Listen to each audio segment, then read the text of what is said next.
Hi, this is Dr. Keita Williams, board certified neurologist. I'm here back with you with another message regarding coronavirus. This is an urgent message that hopefully you will share with friends and family. The reason I'm coming back to you is this. There is talk from the White House regarding reopening certain states and certain regions. What that means for you is this. If you are by any chance staying at home because your particular area has a shelter in place order, if the president now says for everybody in your state to go out and go back to work, then that might send you back into the working world and back out of quarantine, and now you're around other people. The reason this is of concern is that now you are going to have to help prevent the spread of this virus and keep yourself from becoming infected.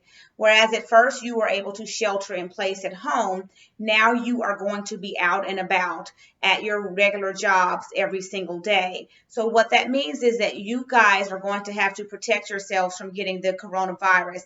Your company may not let you continue to stay at home if this is put in place. So what I want to talk to you about at this juncture is this. Those of us as healthcare professionals never were able to shelter in place. Okay, we were at work every day and taking care of people who were sick. So I'm going to share with you some helpful tips that we have been utilizing to stay alive, basically to not contract the coronavirus. And so basically, it is very important to understand, to think in your mind that every single surface, every single person that you come in contact with has coronavirus. Okay, so that's every surface you touch, every person you encounter. If you think that way, then you'll be hyper vigilant and you'll make sure to sanitize yourselves. Okay, now to sanitize your surroundings rather. Now, the first thing I want to talk about is the notion that wearing gloves protects you from the coronavirus. Number one, sometimes I think that wearing of gloves gives a false sense of security. And the reason I say that is because oftentimes what happens is you put the gloves on, then you go into the grocery store.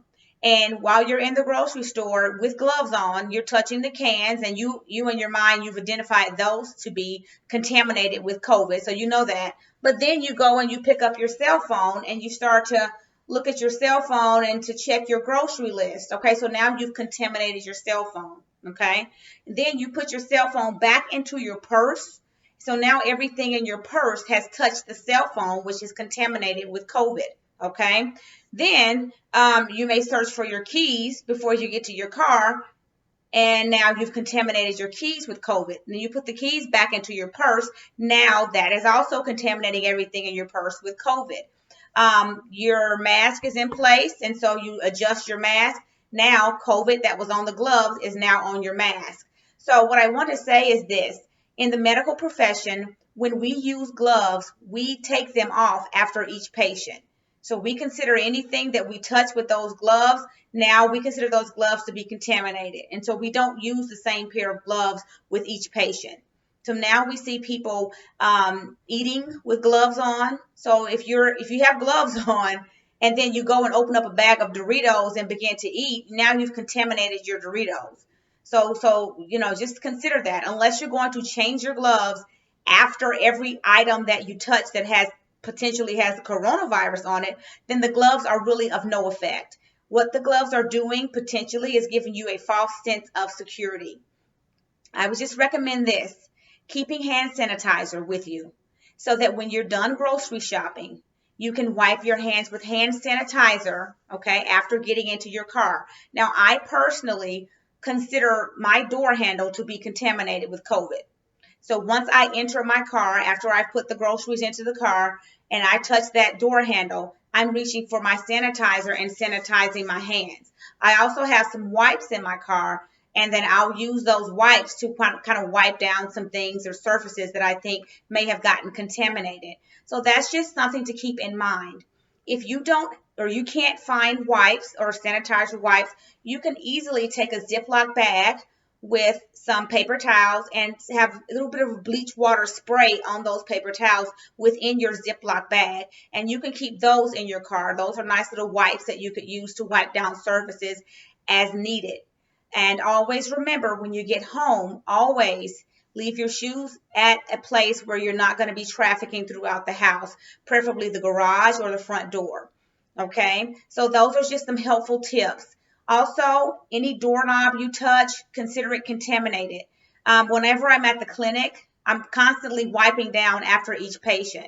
I use the mouse at the clinic. I'm using the mouse, and as soon as the patient is gone, I'm wiping the mouse down with sanitizer wipes. I'm wiping down the keyboard. I'm wiping the chairs. I wipe the doorknobs for between each patient, both sides of the door, because I don't want any cross contamination between patients. I don't know who has COVID and who does not. Folks, at this point, if the president does decide to open things back up while we're still seeing numbers climb, while we're still watching the numbers climb, if he wants to open up certain states so that we can see the economy come back, then you will need to make it your own personal business to protect yourself from getting the coronavirus. You have to do that. So that means that you're going to be going to work every day like healthcare professionals. But in as much as we have been able to keep from getting the coronavirus, to God be the glory, then you are also able to prevent from getting the coronavirus. Please share this video with all of your friends, all of your family members, anybody you love. Share this video. Please like and subscribe. Like this video and subscribe to my channel.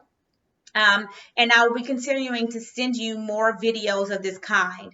And just as an aside note, I'm a doctor, but I'm also a Christian. I definitely believe in God. I am not God. Some doctors think they are, but I know there's a higher power. I want to tell you this as I close.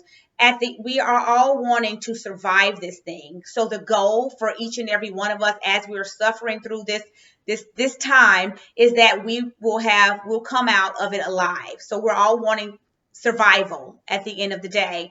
But I want to stress to you that I don't just want survival when I come out of this, but I'm looking for a revival. I believe that God is taking us someplace. And during this hour of quarantine and social distancing, while we have to distance from one another, we should be drawing closer to God at this time. And I believe that we won't just have survival, but we're going to have revival.